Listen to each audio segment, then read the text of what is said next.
সৌম্য সরকার আর তানজিদ তামিমের উড়ন্ত সূচনার পরও 50 ওভারে টাইগারদের পুঁজি 294 রান। অথচ বাংলাদেশ যেভাবে ব্যাটিং শুরু করেছিল তাতে মনে হয়েছিল 320 রান করাটা কঠিন হবে না, হাতে উইকেটও ছিল পর্যাপ্ত।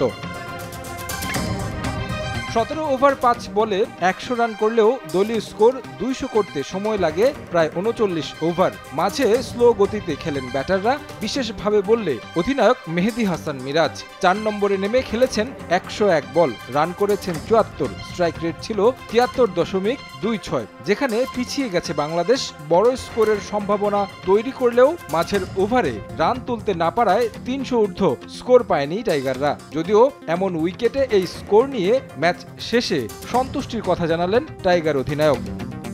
আমরা স্কোর নিয়ে সন্তুষ্ট, এমন উইকেটে 295 রান অনেক ভালো। এই জয়ের কৃতিত্ব ওয়েস্ট ইন্ডিজ ব্যাটারদের, বিশেষভাবে শাই হোপ এবং রাদারফোর্ড দারুণ ব্যাট করেছে।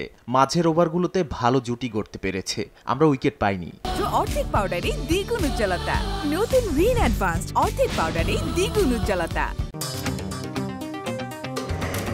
বোলিংয়ে শুরুটাও ব্যাটিংয়ের মতো। তানজিম সাকিব আর নাহিদ রানা পরপর ওভারে উইকেট তুলে নিয়ে ফিরিয়েছিলেন ক্যারিবিয়ান দুই ওপেনারকে। এরপর একটার পর একটা স্বাগতিকদের জুটি ম্যাচ থেকে ছিটকে দিয়েছে বাংলাদেশকে। রাদারফোর্ড সেঞ্চুরির দেখা পেয়েছেন, তাও 77 বলে। ম্যাচ হারের পেছনে বোলারদের ব্যর্থতাকেই দায় দিলেন মিরাজ।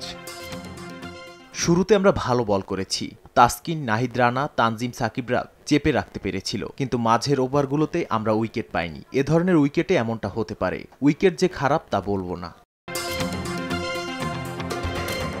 সবশেষ 11 ম্যাচে ক্যারিবিয়ানদের বিপক্ষে ওয়ানডে হারেনি বাংলাদেশ। পছন্দের ফরম্যাটে হারের পর শিক্ষা নেওয়ার বুলি আওড়ালেন মিরাজ, ঘুরে দাঁড়াতে চান শেষ 2 ম্যাচে।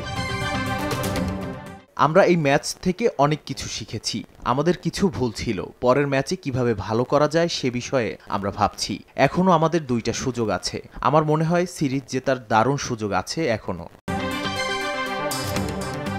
একই ভেন্যুতে মঙ্গলবার সিরিজের দ্বিতীয় ওয়ানডেতে মুখোমুখি হবে বাংলাদেশ ও ওয়েস্ট ইন্ডিজ। তারেক হাসান শিমুল, সময় সংবাদ।